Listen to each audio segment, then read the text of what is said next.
Assalamualaikum warahmatullahi wabarakatuh. Ketemu lagi dengan saya, Agus Mulyanto.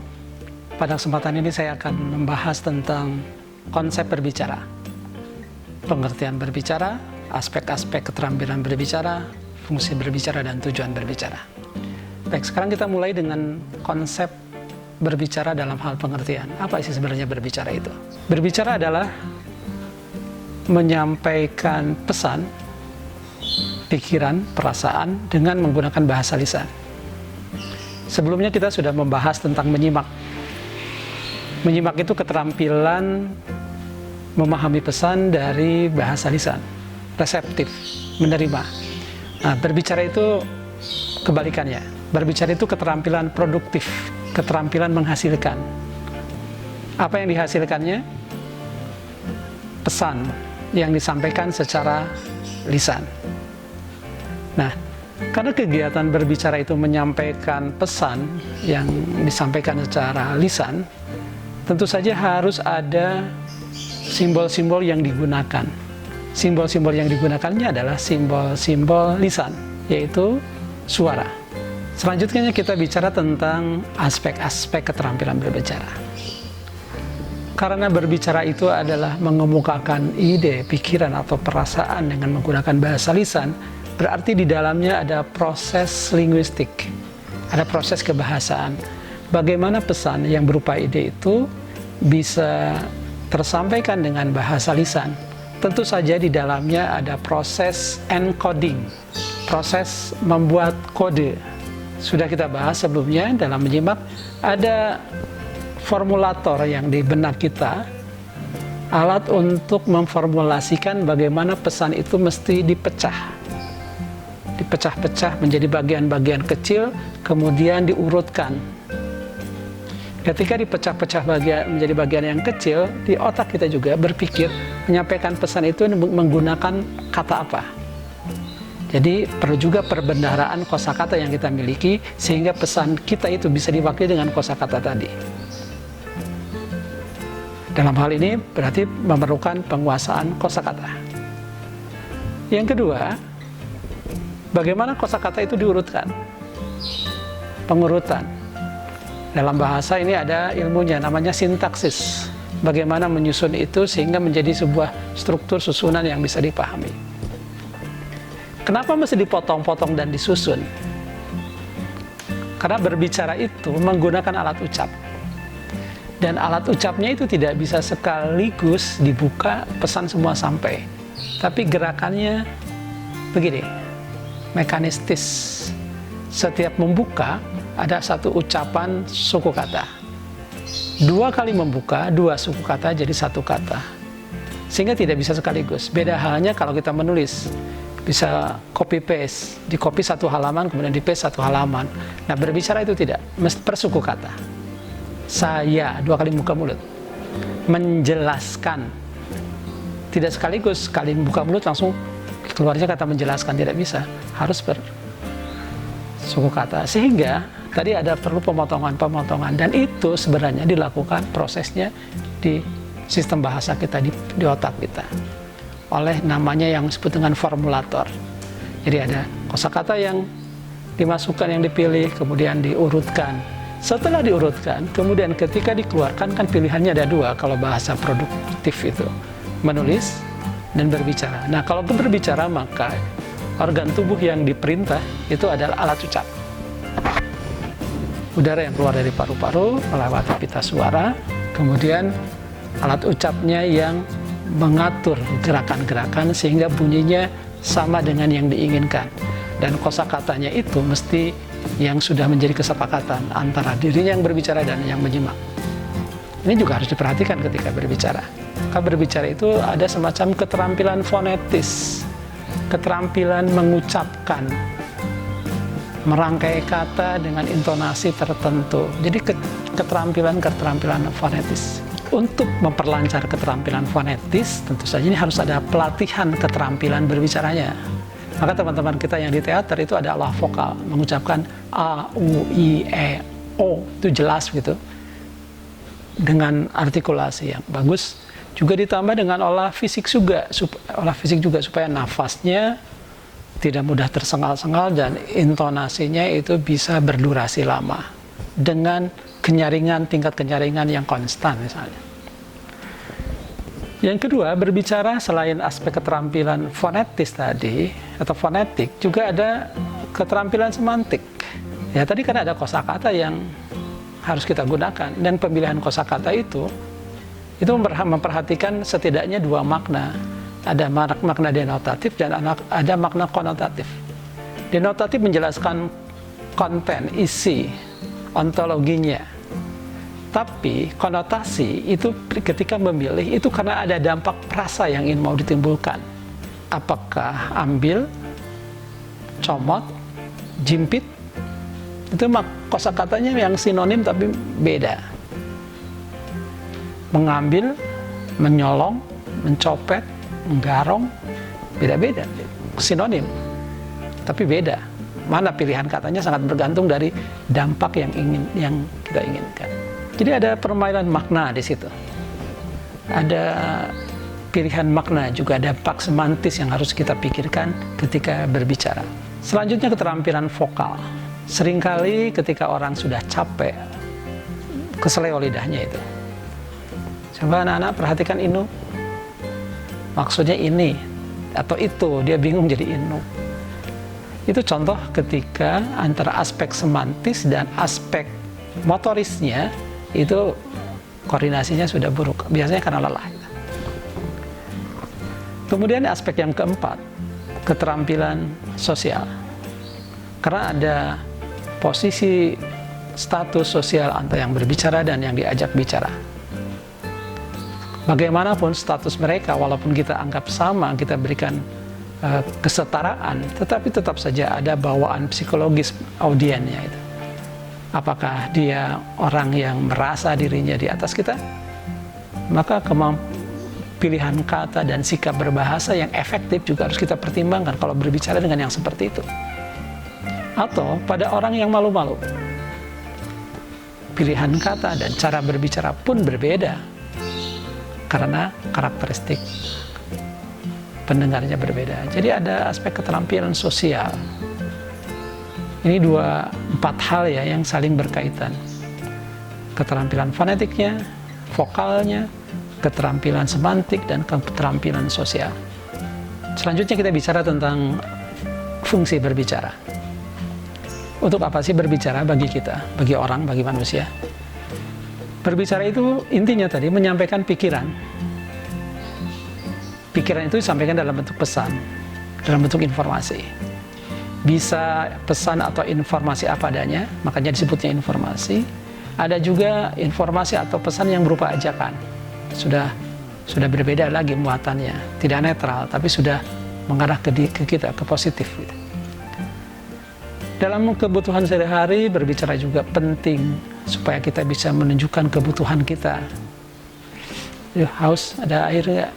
Bicara saja supaya gampang kan, daripada menahan diri kemudian menunggu orang lain paham bahwa kita sudah haus, meskipun bisa kita nyatakan itu. Berbicara juga sering kita pikirkan dalam rangka mengemukakan pikiran dan pendapat adalah berbicara ketika diskusi. Menunjukkan jari supaya dapat kesempatan berbicara, memperkenalkan diri, kemudian mengajukan sebuah pendapat. Izin moderator, saya Agus Mulyanto, peserta diskusi. Mohon izin untuk memberikan tanggapan terhadap pembicara pertama. Kemampuan dalam berdiskusi. Berbicara juga kita gunakan untuk fungsi memberi petunjuk. Sini nak. Ambil yang itu. Bukan. Gelas yang kecil. Yang isinya merah. Iya, itu sirup. Bawa sini. Letakkan di meja saya. Perintahnya jelas. Atau contoh yang lain. Perhatikan surat lamaran kerja Anda. Sebelah kiri atas, karena ini surat pribadi, tidak ada nomor. Tapi langsung saja Anda tulis hal lamaran pekerjaan. Di bawah hal itu ada lampiran. Berapa lembar yang Anda lampirkan. Sebelah kanan, di atas, kamu tulis kota tempat kamu nulis surat. misalnya Bandung, koma, kemudian tuliskan tanggal, bulan, dan tahun. Sebelah kiri ingat ya, dan sebelah kanan. Itu bahasa petunjuk. Fungsi berbicara yang lain adalah bertanya. Bertanya juga kegiatan produktif, walaupun pada akhirnya kita berusaha untuk bisa menerima informasi. Maaf ya Bu, saya mau ke Cipicung, kampung Cipicung. Dari sini kemana ya Bu ya? Nah, kalau di kampung Anda bisa bertanya begitu. Tentu saja berbicara yang paling pokok, terutama bagi seorang guru, pejabat publik, adalah memberikan penjelasan. Menjelaskan sesuatu, pengertian sesuatu, ciri-ciri sesuatu, karakteristik sesuatu, apa manfaatnya, apa dampaknya, dan seterusnya. Berbicara juga bisa untuk mengungkapkan imajinasi. Andai kata, kalau saja dunia ini semuanya gratis. Nah, imajinasi bisa, orang sastrawan ahlinya dalam mengungkapkan sesuatu hasil imajinasi. Dia masuk ke dunia lain dan dunia lain itu digambarkan dengan kata-kata, dengan berbicara. Bisa dalam bentuk monolog, bisa berbentuk drama, atau berbentuk puisi, hasil imajinasi. Menyampaikan ide kreatif, sama dengan imajinasi, tetapi ini aspeknya lebih logis, ide kreatif. Bagaimana ya kalau video itu, foto itu, kemudian ditambah aplikasi, dikaitkan dengan satu kriteria, kalau matanya terbelalak, kemudian diberi nilai, takut, kaget, atau apa. Itu ide kan, ide kreatif, untuk menambahi, misalnya video itu akan punya fungsi yang lain.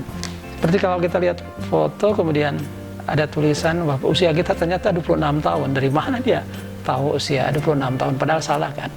Ya mungkin ada ciri-ciri di wajah yang menunjukkan kriteria usia itu. Itu sudah ada. Ide kreatif yang kemudian menjadi sebuah alat. Berbicara juga diperlukan untuk melakukan dialog, percakapan. Kalau tadi penjelasan bertanya itu sifatnya searah, tapi kalau dialog itu dinamis dan interaktif. Dia berbicara, kita menyimak, kita menanggapi, dia menyimak, kemudian berbicara lagi, dan seterusnya. Nah, keterampilan berdialog ini, kreativitas dan ketepatan merespon terhadap pembicaraan orang lain itu menjadi diperlukan. Sama seperti tadi dalam mengajukan pendapat dalam diskusi, di dalamnya dialog itu lebih penting lagi dan durasinya lebih cepat. Fungsi berbicara selanjutnya, ini biasanya dilakukan oleh para seniman kita, yaitu kemampuan bermain peran. Pasti ketika bermain peran ini diperlukan keterampilan berbicara yang bagus. Apakah hanya seniman saja yang sering melakukan bermain peran ketika membuat film atau drama? Tentu saja tidak. Seringkali juga kita sebagai guru harus bermain peran. Sebagai pemuka di masyarakat juga mesti bermain peran. Mengekspresikan perasaan dan emosi. Tentu saja ada kata-kata yang mesti mengungkapkan itu. Ketika berbicara, maka kosakata, intonasinya akan menggambarkan itu. Dan ini yang seringkali diabaikan orang lain, berbicara untuk menjalin hubungan. Kita berpapasan dengan teman atau tetangga gitu ya. Kita tahu dia akan kerja, tapi tetap saja kita bertanya, pergi kemana Pak? Pagi-pagi sudah berangkat nih Pak? Dia akan menjawab, iya ini kerja. Ada juga orang yang sedang beres-beres, sedang nyapu-nyapu. Kita masih berbicara menanyakan, wah Pak lagi nyapu ya? Sudah jelas dia sedang menyapu kan. Tapi esensi denotatif sih sebenarnya yang dipersoalkan atau diungkapkan dalam kalimat tadi. Tetapi hubungan sosial, bahwa kita menyapa, akan beda rasanya ketika dia lewat kerja, kemudian kita melihat dan kita tidak bertanya apa-apa. Dia akan menganggap kita sombong. Dan kalau kita bertanya, Pak kerja Pak? Dia nggak akan mengatakan, gila lu, udah tahu gua kerja, lu nanya juga. Enggak. Ekspresi menjalin hubungan. Mereka juga membutuhkan itu. Oke, sekarang kita bicara tentang tujuan berbicara. Pada prinsipnya sih tujuan berbicara itu 3. Satu, menginformasikan. Dua, mendorong, meyakinkan, mengajak. Ketiga, menghibur. Itu tujuan kalau kita berkomunikasi dengan orang lain, berbicara dengan orang lain. Menyampaikan informasi, mempengaruhi, atau menghibur. Sehingga keterampilan yang harus dilatih ketika kita berkomunikasi, berdialog dengan orang lain, aspek yang ini. Menyampaikan informasi sejelas mungkin, menyampaikan ajakan seargumentatif mungkin, menyampaikan hiburan selucu mungkin. Oke, di bagian akhir saya ingin menjelaskan tentang konsep berbicara itu dilihat dari sebuah skema komunikasi. Kalau kita perhatikan di bagian samping saya, itu proses komunikasi dan di dalamnya ada kegiatan berbicara, ada pembicara atau komunikator, dia melakukan encoding. Yang tadi sudah saya jelaskan, encoding dari pikiran diformulasikan menjadi sistem bahasa, rangkaian kata-kata, kemudian diucapkan dengan alat motoris yang ada dalam mulut. Itu proses encoding, proses membuat kode-kode. Karena pikiran dan perasaan itu dalam kondisi yang nyata tidak mungkin bisa disampaikan ke orang lain hanya dengan saling tatap. Atau hanya memejamkan mata berharap pikiran kita sampaikan yang lain. Mungkin ada yang punya kemampuan seperti itu, tapi tidak semua. Umumnya tidak begitu. Umumnya orang ketika menyampaikan pikiran dan perasaannya mesti berbicara. Dan ketika berbicara ada tahapan pesan diolah dalam sebuah sistem bahasa yang disebut dengan formulator, ada pilihan kosakata, ada tata cara menyusun, kemudian diperintahkan ke alat ucap untuk mengucapkan, mewadahi pesan-pesan tadi dalam bentuk bunyi. Itu proses encoding yang ada dalam diri pembicara. Keterbatasan dan ketidakmampuan dalam proses tadi, dalam memformulasikan pikiran, dalam memilih kosakata, dalam merangkai kosakata itu dan bagaimana mengucapkan, itu menjadi penyebab dia berbicara secara efektif atau tidak efektif. Selanjutnya, bahasa itu disampaikan dengan bahasa lisan, ada antara kita yang berbicara dengan yang menyimak, ada getaran suara di situ, yang orang lain menyatakan itu dengan sebutan bunyi. Jadi getaran udara yang menghasilkan suara atau bunyi tadi, kemudian sampai ke telinga. Di aspek ini juga ada persoalan karena berbicara, suasana lingkungan, tempat ruangan dan sebagainya. Itu membuat suara kita itu jelas atau terdistorsi atau tidak jelas. Ini juga berpengaruh terhadap keefektifan berbicara. Jadi keefektifan berbicara tergantung pada pembicaranya, yang kedua lingkungan atau situasinya. Yang ketiga juga terjadi pada diri pendengar, karena dia ada proses decoding di situ. Jadi apa-apa yang didengarnya, apa-apa yang dilihatnya ketika berkomunikasi dengan pembicara, dia melakukan proses decoding. Kalau pembicara melakukan encoding, membuat kode-kode, maka dia membongkar kode-kode itu dan mengambil intisarinya, mengambil pesannya, yaitu dengan sebutan decoding. Apa yang di-decoding? Pilihan kata, kosakata, dicari maknanya, kemudian dipahami. Kemudian bagaimana itu diurutkannya, ia pahami juga. Suara itu ya terima dengan telinga. Suaranya, kemudian mata melihat gestur, mimik, bahasa tubuh pembicara. Semuanya diramu kemudian dimasukkan ke dalam formulator yang ada dalam pikirannya, dalam dirinya. Hanya bedanya pembicara melakukan encoding, kalau dia melakukan decoding. Kalau pembicara membuat simbol-simbol, maka dia menafsirkan simbol-simbol. Ketika dia berhasil menafsirkan simbol-simbol, maka komunikasinya efektif. Ketika dia gagal menafsirkan simbol-simbol, maka komunikasinya gagal. Kalau dia salah dalam menafsirkan simbol-simbol, maka terjadi miskomunikasi. Seperti paham padahal tidak. Oke, jadi berbicara itu merupakan bagian dan gambaran sebagaimana sebuah proses komunikasi terjadi. Tetapi intinya menggunakan bahasa lisan dan dari sisi orang yang mengungkapkan itu. Pada bagian selanjutnya kita akan membahas tentang bagaimana berlatih berbicara dan akan secara spesifik akan dibahas berbicara untuk seorang guru dan bagaimana merancang sebuah pembelajaran berbicara. kasih sementara itu dulu. Tetap semangat untuk membaca dan mendengarkan penjelasan. Jangan lupa like dan subscribe.